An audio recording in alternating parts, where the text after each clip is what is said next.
Hello friends, NK online learning YouTube channel पर आप सभी का स्वागत है। मैं डॉक्टर वीरेंद्र संतानी आपको बेसिक इलेक्ट्रिकल इंजीनियरिंग के बारे में पढ़ाऊंगा। आइए देखते हैं। Next topic is impedance in AC circuits. Impedance in AC circuits. Impedance in AC circuits का क्या मतलब होता है? Impedance is basically the ratio of voltage to current. It is the ratio of voltage to current and it can be represented as Z, capital Z. हम इसको कैसे represent करते हैं? कैपिटल Z से रिप्रेजेंट करते हैं. Basically, in the case of AC circuits, impedance is represented as a complex number. Complex number means it is a complex quantity and can be written as Z plus minus JX. Means इसको ये क्या है? ये complex quantity है जिसमें real part भी होता है और इमेजिनरी पार्ट भी होता है. Real part is termed as resistance. Real part is termed as resistance, whereas imaginary part is termed as reactance. Imaginary part जो होता है इसमें reactance होता है. Reactance भी दो तरीके के होते हैं इसमें. First is inductive reactance. Inductive reactance means reactance offered by or due to the inductor that is represented as XL.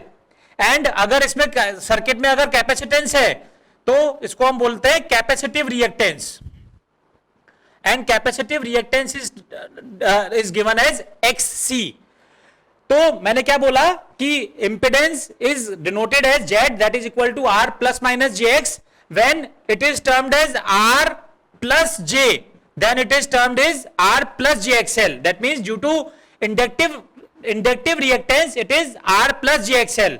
But if in circuit resistance and capacitance are there तो हम उसको लिखते हैं R माइनस JXC. कैपेसिटेंस की वजह से यहां पे माइनस आ जाता है तो उसको हम लिखते हैं R माइनस JXC. तो इन नटशेल हम इसको क्या लिख देते हैं? Z equal to R plus minus JX, where X में be XL. If it is XL it can be represented as R plus JXL. If it is XC then it is represented as R minus JXC. और मैंने बोला क्या? It is same, that is the ratio of voltage upon current. लेकिन ये resistance की तरह नहीं है. इसमें मैंने क्या बताया? डिफरेंस क्या है रेजिस्टेंस के अलावा?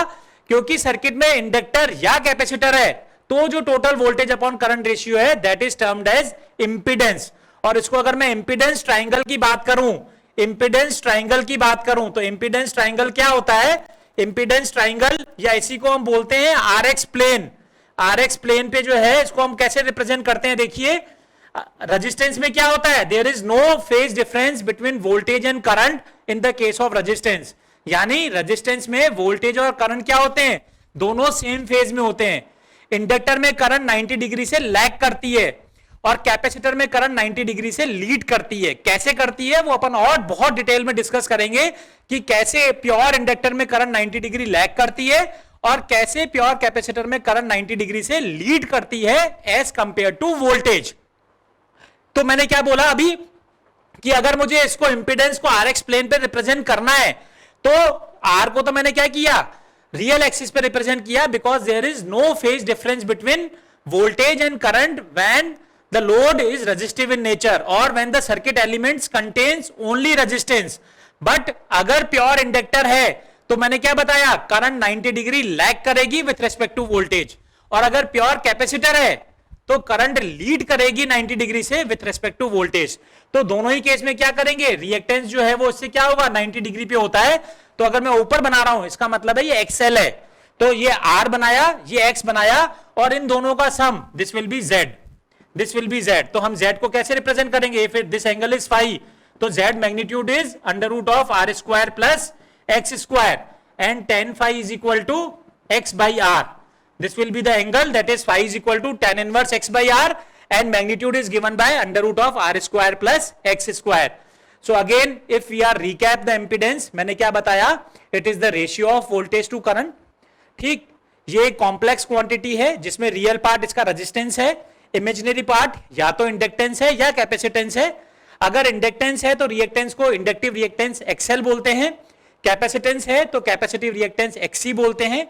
अगर इंडक्टेंस है तो इसको अपन रिप्रेजेंट करते हैं Z equal to R plus JXL से. अगर कैपेसिटेंस है तो इसको अपन रिप्रेजेंट करते हैं R माइनस JXC से. इंपीडेंस ट्राइंगल की बात करते हैं तो रेजिस्टेंस में क्योंकि वोल्टेज और करंट सेम फेज में होते हैं तो उसको रियल एक्सिस पे बनाया। प्योर इंडक्टर के केस में करंट वोल्टेज के कंपैरिजन में 90 डिग्री लैग करती है और प्योर इंडक्टर के केस में करंट 90 डिग्री से लीड करती है। तो इसलिए इंडक्टेंस जो है वाई एक्सिस पे जो है, क्योंकि एक्स एक्सिस पे हमारी रियल एक्सिस होती है, वाई एक्सिस हमारी इमेजिनरी एक्सिस होती है, तो इमेजिनरी एक्सिस पे हमने रिएक्टेंस बनाया। इन दोनों का सम इंपीडेंस जेड होता है। इसका जो मैग्नीट्यूड है that is given by under root of R square plus X square and angle is tan inverse x by r. This is all about the impedance in AC circuits. इसी में एक power factor of AC circuit निकल के आता है। Power factor of AC circuit, ये power factor हमें बहुत काम आएगा आगे, तो इसको अपने अच्छे से समझिएगा आप।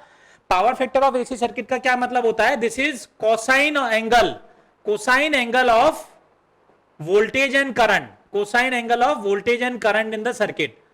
वोल्टेज और करंट के बीच का कोसाइन एंगल होता है पावर फैक्टर। और अगर मैं इस डायग्राम की बात करूं जिसको मैंने इंपीडेंस ट्राइंगल बोला है, तो इससे cos फाई की वैल्यू क्या निकल के आती है? देखिए cos phi will be equal to r by Z.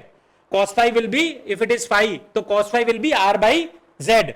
या इसी को मैंने क्या बोला? The cosine angle of voltage and current in any electrical circuit. तो देखिए रजिस्टिव नेटवर्क अगर अपना है, अगर प्योरली रजिस्टिव है, तो cos फाई की वैल्यू क्या हो जाएगी? r अपॉन r, यानी cos फाई इक्वल टू 1 मतलब cos फाई इक्वल टू क्या हो जाएगा? 0 डिग्री। तो cos फाई इक्वल टू 1 तो अपन इसको क्या बोलेंगे? Unity power factor. Unity power factor यानी आपका cos फाई की वैल्यू 1 है या फाई की वैल्यू 0 है। अगर प्योर इंडक्टर की बात करें XL, तो मैंने आपको क्या बताया? XL के केस में करंट क्या करती है? करंट 90 डिग्री से लैग करती है।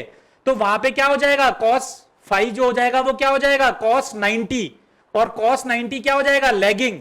और लैगिंग का मतलब क्या हो जाएगा? cos 90 का मतलब क्या हो जाएगा? 0, यानी 0 लैगिंग। तो वहां पे पावर फैक्टर क्या हो जाएगा? 0 lagging in the case of pure inductor. अगर मैं प्योर कैपेसिटर XC की बात करूं तो वहां पे cos फाई क्या हो जाएगा? वहां पे cos फाई 90 डिग्री रहेगा फाई, लेकिन क्या हो जाएगा? लीडिंग हो जाएगा। तो वहां पे मैं क्या बोलूंगा? 0 लीडिंग।